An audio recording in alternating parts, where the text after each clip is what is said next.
అదరకొట్టే కారం రంగు రుచి ఆచి కారం పొడి. అందరికీ నమస్కారం. సంకల్ప యాత్ర ఇది రాజకీయ యాత్ర కాదు, దైవ సంకల్పం. దేవుడుకు మొక్కుకున్న మొక్కు, దేవుడు నాకు ఇచ్చిన నా కోరికను తీర్చినందుకు ఆయన మొక్కును రుణం తీర్చుకోవటమే. దయచేసి ఇది రాజకీయ యాత్ర కాదు, ఏ రాజకీయ పార్టీలకు సంబంధం లేదు. ఇది నేను అభిమానంతో ఎంకన్న కొండకు ఇక్కడి నుంచి నడిచెళ్తున్నా. ముఖ్యంగా నాకు జన్మనిచ్చిన నా తల్లిదండ్రులకు, నాకు బతుకునిచ్చిన నా షాద్ నగర్ గడ్డకు, 4.5 దశాబ్దాల కిందట ఈ ఊర్లో అడుగుపెట్టాం. మామూలు కుటుంబంగా అడుగుపెట్టిన మాకు ఈ స్థాయి, ఈ స్టేటస్, ఈ అంతస్తు ఇచ్చిన ఈ షాద్ నగర్ గడ్డ ఈ ప్రపంచంలో నాకు ఎంత ఇష్టమైన గడ్డ. అలాగే నా జీవితానికి అర్థం చెప్పి నేనున్నాను అని నన్ను ముందుకు నడిపించిన నా దైవ సమానులు పవన్ కళ్యాణ్ గారికి ఈ సందర్భంగా ఇంకొకసారి హృదయపూర్వక కృతజ్ఞతలు తెలియజేసుకుంటూ నా అడుగు ముందుకేస్తున్నాను. ఇది విచిత్రమో దైవ నిర్ణయమో నాకు తెలీదు.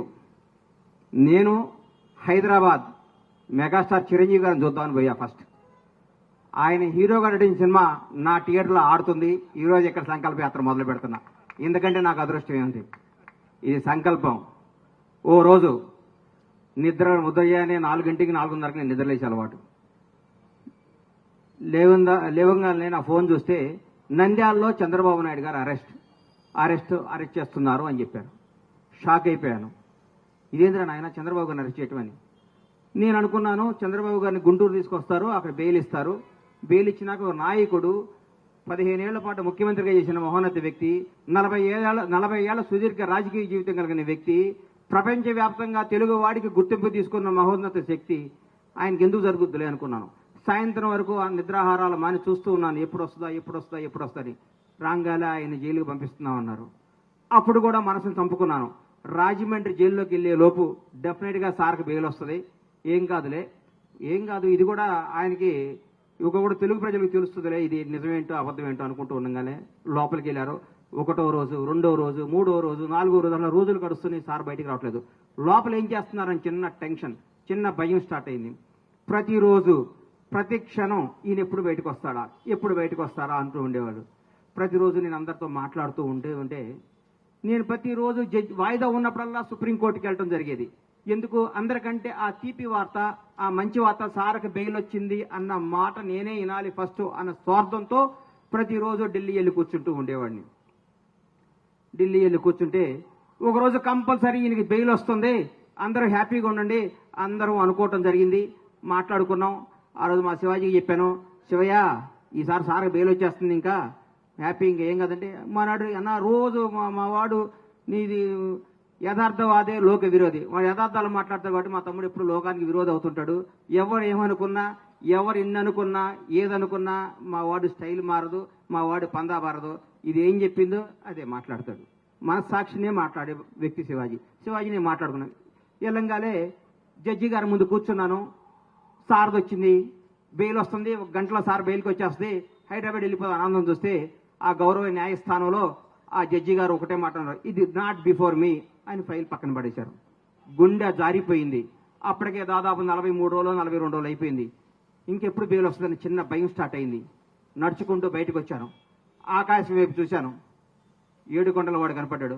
అయ్యా, మానవ మాత్రులు ఇది చేసే పనిలా కనిపిస్తలేదు. 7 కొండల వాడా, చంద్రన్న ప్రాణాలతో బయటికి తీసుకురా. భగవంతుడు సాక్షిగా చెప్తున్నా, చంద్రన్న బయటకు ప్రాణాలతో తీసుకురా. ఆయనకు పదవి రావాలనో అధికారం రావాలి, ఇవన్నీ నేను మొక్కోలా. ప్రాణాలతో ఆయన బయటకు వస్తే నా గడప నుంచి నీ గడప దాకా నడిచొచ్చి నీ మొక్కు తీర్చుకుంటానయ్యా, నువ్వే చంద్రబాబు గారిని కాపాడాలని మొక్కోవటం జరిగింది. ఆ రోజు మామూలుగా వచ్చాను. తర్వాత ఉద్యతం కేబీఆర్ పార్క్ దగ్గర ఓ రోజు వచ్చి అందరు మీడియా వాళ్ళు, సార్ ఏం చెప్తారని మీడియా మొత్తులు అందరూ నన్ను అడిగారు. కేబీఆర్ పార్కుల్లోనో, ఆ ఔటర్ రింగ్ రోడ్లోనో, ఆస్ట్రేలియాలోనో, జపాన్లోనో, జర్మనీలోనో చంద్రబాబు జయంటే కాదయ్యా, మీ ఊరు వెళ్ళండి, మీ స్వస్థలాలకు వెళ్ళండి, మీ ఊరు బొడ్రాయి దగ్గర కూర్చోండి, చంద్రన్న గురించి మాట్లాడండి. కరోనా వస్తే 2 సంవత్సరాలు ఇంట్లో కూర్చోలేదా? నెల రోజుల పాటు మనకి బతుకునిచ్చిన చంద్రబాబు నాయుడు గారి కోసం మనం నెల రోజులు కష్టపడలేమని ఉద్యమాన్ని తెలలేపితే సోదరి మండలు ఆ రోజు ఐటీ పీపుల్స్ అందరూ మన తేజస్విని కానీ ఆ టీం అందరూ కానీ మా శివాజీ కానీ మేమందరం ఒక టీంగా వచ్చి గచ్చిబౌలిలో ఆ రోజు అద్భుతమైన జరిగి భగవంతుడి దయ వల్ల ఏడుకొండల వారి ఆశీస్సుల వల్ల దైవ సంకల్పంతో 52వ రోజు మహానేత తెలుగు జాతి గర్వించదగ్గ తెలుగు బిడ్డ నారా చంద్రబాబు నాయుడు గారు బయటకు వస్తుంటే నాలో టెన్షన్ ఏ విధంలో ఉన్నారో లోపల ఎట్లున్నారో 52 రోజుల పాటు ఎలా కుంగిపోయి ఉన్నారని బయటకు వస్తుంటే జూలు వడిచిన సింహంలాగా తెలుగువాడి గర్వంలాగా తెలుగువాడు తేజస్సులాగా నేనున్నా ఈ జైళ్ళు ఈ వ్యక్తులు ఈ కుతంత్రాలను నేను చేయలేవు తెలుగు ప్రజల కోసం నేనున్నా అని అడిగేస్తుంటే ఆ ఉత్సాహంతో ఉర్రెత్తింది. ఆ రోజు నుంచి చంద్రన్న నీలాంటి వాడు తెలుగు జాతికి కావాలి కదా మొక్కుని ఆ మొక్కు తీరటానికి అడిగేస్తున్నాను. ఇది రాజకీయ యాత్ర కాదు, ఇది దయచేసి రాజకీయంగా కానీ కాంట్రవర్సీగా చూడొద్దని చేతులెత్తి నమస్కరిస్తూ మీకు తెలియజేసుకుంటూ ఈ యాత్ర విజయవంతం కావాలని ఈ యాత్ర ద్వారా ఏడుకొండల వాడు ఆశీస్సులు పొందాలని నాతో పాటు నా అడుగు ప్రతి చంద్రబాబు అభిమాని అడుగుది, ప్రతి తెలుగువాడి అభిమానం అడిగిది. ఈ అడుగు నాది కాదు, ఈ కోట్ల మంది తెలుగు ప్రజలు అడిగిది. జై చంద్రబాబు. ఈ అవకాశం ఇచ్చిన ఏడుకొండల స్వామికి నాకు సహకరించిన నా షాద్నగర్ ప్రజలందరికీ హృదయపూర్వక ధన్యవాదాలు తెలియజేసుకుంటూ మీ సహాయ సహకారాలు మీ అభిమానం మీ ఆశీస్సులు ఉండాలని కోరుకుంటూ సెలవు తీసుకుంటున్నాను. Thank you.